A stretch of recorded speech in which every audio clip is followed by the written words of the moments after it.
We tend to see the world in pairs of opposites, right? Good and evil, creation and destruction. But what if that whole division is, well, an illusion? Today, we're exploring a pretty radical idea from the psychologist Carl Jung. It's called the principle of ambivalence, and it suggests that our most profound truths actually contain their own contradiction. So when we think of opposites, like pleasure and pain or high and deep, we usually see them as two separate things on a scale. But Jung's principle of ambivalence says that's a fundamental misunderstanding. He argued that true opposites don't just follow one after the other. They can actually coexist inside the very same concept, what he called a uniform given. And here's some fascinating proof for Jung's theory, and it's found in the bedrock of language itself. Just take a look at the Latin word altus. Now, it doesn't mean high or deep, it means both, at the exact same time. This isn't some kind of contradiction. It's more like a linguistic fossil, showing us how the human mind once saw these ideas not as opposites, but as two faces of a single concept. And this isn't just some ancient quirk either. Jung, kind of like a linguistic archaeologist, found evidence for this principle just woven throughout the history of language. He saw it as a historical footprint of the human psyche, and it reveals a deeper logic that, still operates just beneath the surface of our modern minds.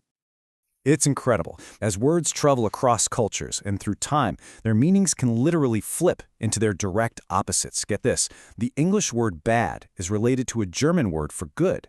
The Sanskrit word devas, which means gods, became the root for devil in Persian.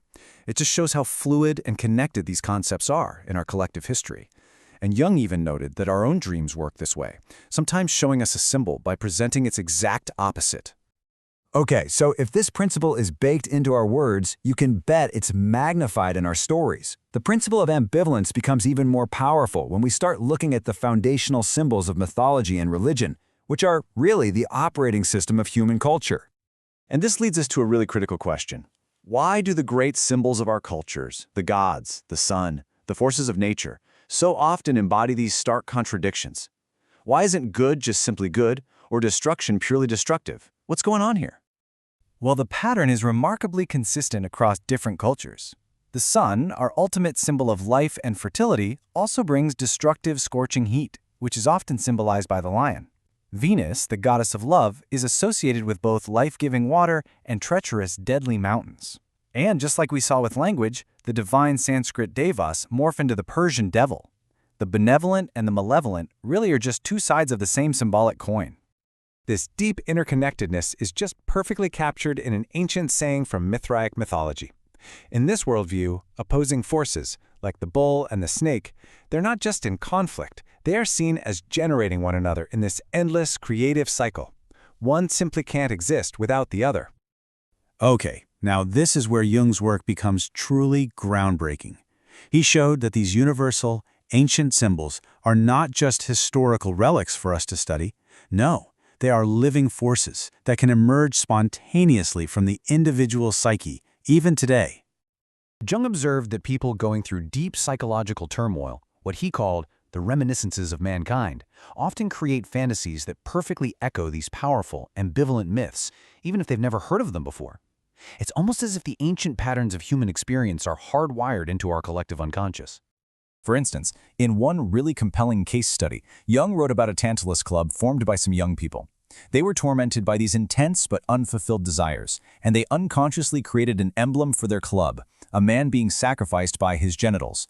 Now, without any knowledge of mythology, they had spontaneously come up with a symbol that directly mirrors ancient rites of sacrificing a god's phallus.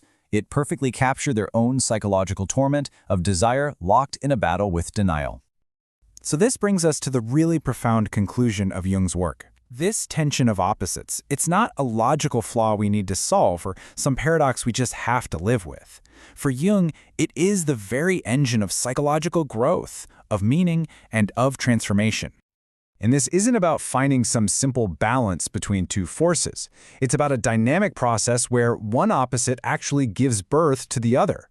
In that Mithra's myth, the act of destruction, the killing of the bull, is precisely the thing that brings about the act of creation. The end is the beginning.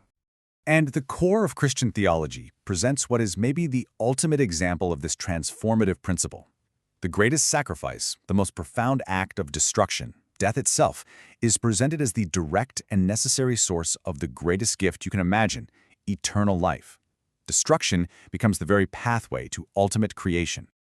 And that leaves us with a final thought to chew on. Jung's work really reveals this principle as fundamental to how we create meaning.